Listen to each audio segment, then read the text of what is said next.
در پر تمہارے آئے ہیں خالی نہ بھیجنا، در پر تمہارے آئے ہیں خالی۔ علماء نے، مشائخ نے ناظم اجلاس جو میرا تعارف کرا رہے تھے، اس کے علاوہ میرا کوئی تعارف ہے بھی نہیں۔ ہمارا اپنا نام نہیں ہے، ہماری تاریخ، ہمارا انٹروڈکشن صرف اتنا ہے، یا رسول اللہ تیرے عشق کی بدولت مجھے زندگی ملی ہے، تیرے عشق کی بدولت مجھے زندگی ملی ہے، میری بات بن گئی ہے تیری بات کرتے کرتے، میری بات بن گئی ہے تیری بات کرتے کرتے، یا رسول اللہ ہے جو زندگانی باقی یہ ارادہ کر لیا ہے جو زندگانی باقی یہ ارادہ کر لیا ہے، تیرے منکروں سے آقا میں مروں گا لڑتے لڑتے۔ کیا بات ہے میرے عزیزوں، یہ عیدگاہ میدان برہنپور کا پہلی مرتبہ میں دیکھ رہا ہوں کہ رات کے وقت عید جیسا سما یہاں نظر آ رہا ہے۔ عیدگاہ میں جب میں غفیر ہوتا ہے، مجمع سب سے زیادہ عید کے موقع پر آتا ہے، لیکن دنیا آج آ کر کے دیکھے رات کے 12 بجے کون سی عید ہو رہی ہے۔ عیدگاہ میدان میں یہ کون سی عید ہے جہاں صفیں نہیں ہیں بلکہ پیر رکھنے کی جگہ نہیں ہے؟ تو میں یہ کہوں گا یہ عید اور ہے، صفیں لگا کر جو نماز ادا کرتے ہیں وہ عید اور ہے، رات کے وقت یہ کھچا کھچ بھرا ہوا سمندر جو عید پیش کر رہا ہے یہ عید اور ہے۔ یہ عید کون سی ہے؟ ہوا کا موسم بتا رہا ہے وہ زلف اپنی لہرا رہے ہیں، یہاں کا موسم بتا رہا ہے وہ زلف اپنی لہرا رہے ہیں، سواری طیبہ سے چل پڑی ہے حضور تشریف لا رہے ہیں۔ یہی عید ہے سنیوں کی حقیقت میں، وہ آئیں گے آتے ہوں گے ابھی آئیں گے، یہی سوچ کے ہم نے محفل کو سجا رکھا۔ میں گفتگو کو شروع کرنے سے قبل آپ حضرات کی طرف، میری عادت نہیں ہے چپ بیٹھانے کی، لیکن یہ محفل کی بے ادبی ہے کسی دوسرے کو یہ کہنا بھی کہ خاموش ہو جا، چپ ہو جا، وہ بھی اتنا ہی اس شور میں شریک شمار کیا جائے گا۔ نہ کوئی دوسرے کو بٹھائے، نہ کسی کو چپ کرائے، خود چپ ہو جائے، سب چپ ہو جائے۔ اور سب سے پہلی چیز یہ ہے آپ اس بات کا لحاظ رکھیں، آپ کسی نیتا کو سننے نہیں آئے، نہ ہی یہ کوئی سیاسی پارٹی کی کیمپیننگ کا اجلاس ہے، یہ میرے مصطفیٰ کریم کا ممبر ہے۔ یہاں پر لوگ 100-200 روپے لے کر کے سننے نہیں آتے، بلکہ یہاں جو آتے ہیں وہ اپنی گردنیں میرے مصطفیٰ پر قربان کرنے آتے ہیں۔ ہم کسی کو 100-200 روپے دے کر کے نہیں بلاتے، دوپہر میں ہرا پٹا پہنو، رات میں لال پٹا پہنو، کبھی شام میں وہ جھنڈا لے کر کے گھومو، دوپہر میں یہ جھنڈا لے کر گھومو، نہیں۔ یہ جو مجمع ہے اس کا نعرہ صرف یہ ہے کسی کی جے وجے کیوں پکارے کیا غرض ہم کو، کسی کی جے وجے کیوں پکارے کیا غرض ہم کو، ہمیں کافی ہے سید اپنا نعرہ یا رسول اللہ۔ اب مجھے امید ہے کہ آپ نہایت خاموشی کے ساتھ سنیں گے، یہ محفل رسول ہے، اس کا ادب ملحوظ رکھیں، ورنہ محفل رسول کی بے ادبی پر اعمال ضائع ہونے کا اندیشہ ہے، دل کے سخت اور خراب ہونے کا اندیشہ ہے۔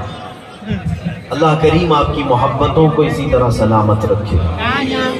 میرے عزیزوں، میں گفتگو یہاں سے شروع کرتا ہوں۔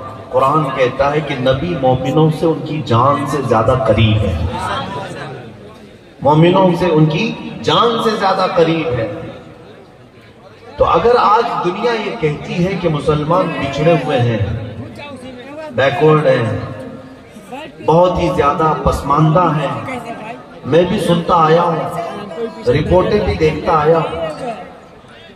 آپ کو ایک بات بتا دوں جو اکثر جگہ پر میں عرض بھی کرتا ہوں, پورے ہندوستان بھر میں جو دجالی میڈیا, جس کو گودی میڈیا کہتے ہیں, ان کا سب سے بڑا ٹاپک کیا ہے؟ صبح سے شام تک سب کو پتا ہے, ہمارا نام لیے بغیر ان کی روٹی نہیں چلتی. ہر دن ایک ٹاپک ضرور رہے گا, مسلمان مسلمان. کیا وجہ ہے؟ داڑھی, ٹوپی, برقع, اذان, نماز, مسجد, منبر, محراب, مینار, مزارات, یہی سارے ٹاپکس کیوں ہیں؟ کبھی آپ سوچتے ہیں رپورٹیں تو یہ بتاتی ہے یہ سب سے بیکورڈ ہے, ان کے پاس ایجوکیشن کی کمی ہے, ان کے پاس سرمایہ کی کمی ہے, ان کے پاس قیادت نہیں ہے, سیاست نہیں ہے, حکومت نہیں ہے, کچھ نہیں ہے. پھر میں سوچتا ہوں جس قوم کے پاس کچھ نہیں ہے وہ میڈیا میں اتنا زیادہ ڈسکس کیوں ہو رہی ہے؟ کچھ نہیں ہے, غریب طبقہ ہے, وہ بھی 14% ہے پورے ہندوستان میں. تو یہ مدعا کیوں بنے ہوئے ہیں؟ کیوں بنے ہوئے ہیں؟ میاں ڈر کس سے لگتا ہے؟ بڑی طاقتوں سے. ہمارے پاس ڈھنگ کی کوئی تنظیم نہیں, ہمارے پاس قیادت مفقود ہے, سیاست میں چہرے نہیں. پھر بھی میں سوچتا ہوں کہ یہ ظالم کیوں ہم پر اتنا زیادہ ڈیبیٹ کرتے ہیں. تو پھر وہ اقبال کی بات یاد آتی ہے, کچھ بات تو ہے کہ مٹتی نہیں ہستی ہماری. کچھ بات تو ہے کہ مٹتی نہیں ہستی ہماری, صدیوں رہا ہے دشمن دورے زماں ہمارا. اب وہ کیا چیز ہے جس کی وجہ سے ہر جگہ تم ڈسکس ہوتے ہو؟ وہ غور سے سن لو, توحید کی امانت سینوں میں ہے ہمارے, عشق رسول کی امانت سینوں میں ہے ہمارے. آسان نہیں مٹانا نام و نشاں ہمارا, یونان و مصر و روما سب مٹ گئے جہاں سے, باقی مگر ہے اب تک نام و نشاں ہمارا. باطل سے ڈرنے والے ہیں آسمان نہیں ہے ہم, 100 بار کر چکا ہے تو امتحان ہمارا. تکبیر, نعرہ رسالت, علماء اہل سنت, عظمت مصطفیٰ. ہم غریب مسلمانوں کے پاس کیا ہے؟ میں ان سے پوچھتا ہوں, میرے عزیزوں تمہیں ہو سکتا ہے معلوم نہیں تمہارے پاس کیا ہے, لیکن دنیا کو اچھی طرح معلوم ہے ان کے پاس ہے کیا. دنیا جانتی ہے یہ اگرچہ بیکورڈ ہے, تعلیم میں پیچھے, قیادت میں, حکومت میں, سیاست میں, سب چیزوں میں پیچھے ہے, لیکن ایک دولت ان کے سینوں میں ایسی جل رہی ہے جس دن وہ بھڑک اٹھے قیصر و کسریٰ کو بھی گھٹنے ٹیکنے پر مجبور کرتی ہے. وہ عشق رسول کی دولت ابھی مری نہیں ہے, اسی لیے سارا یورپ ایڑی چھوٹی کا زور لگا کر کے یہ کہتا ہے یہ فاقہ کش موت سے ڈرتا نہیں ذرا. مسلمانوں کے بارے میں کیا کہتا ہے یورپ؟ یہ فاقہ کش بھوکا رہتا ہے, موت سے ڈرتا نہیں ذرا. روح محمدی اس کے بدن سے نکال دو. ڈر کس بات کا ہے؟ روح محمدی کا. اور جس کے سینے میں یہ عشق مصطفیٰ کی چنگاری روشن ہے, مولا کریم اسے شیروں جیسی زندگی عطا فرماتا. اس لیے اے نوجوانوں ایک بات یاد رکھو, دنیا ابھی تمہارے انتظار میں ہے, ابھی تمہارے بیدار ہونے کے انتظار میں ہے, کیونکہ انقلاب کیڑوں سے نہیں شیروں سے ہی آتا. انقلاب پتنگوں سے اور کیڑوں سے نہیں آتا. محمد عربی کا ایک شیر بھی للکارے تو پورے مجمع میں ہیبت طاری ہو جاتی ہے. یہ میرے مصطفیٰ کریم صلی اللہ علیہ وسلم کے نسبت کی برکت ہے. آؤ میں تمہیں بتاؤں دولت کس کا نام ہے اور کون سی چیز سب سے بڑی دولت کہی جاتی ہے. وہ صحابہ نے پوری دنیا کو بتایا تھا, جن کے پیروں میں چپل نہیں, جن کے لباس میں 12 پیبند لگے ہوں, لیکن وہ مٹی پر سونے والے بھی, 1 لاکھ کی فوج رکھنے والے بادشاہ ان صحابہ سے تھراتے تھے, خوف سے کانپتے تھے, کیونکہ جو طاقت ان کے پاس ہے وہ دنیا کو معلوم ہے. دنیا کو معلوم ہے. ایک عروہ بن مسعود ثقفی نام کا شخص, وہ قاصد بن کر کے آیا تھا حضور پاک صلی اللہ علیہ وسلم کے صحابہ کو دیکھنے کے لیے کہ کتنی طاقت ہے ان کے پاس. یہ بڑے بڑے چیلنج کر رہے ہیں, بڑے بڑے چیلنج کرتے ہیں.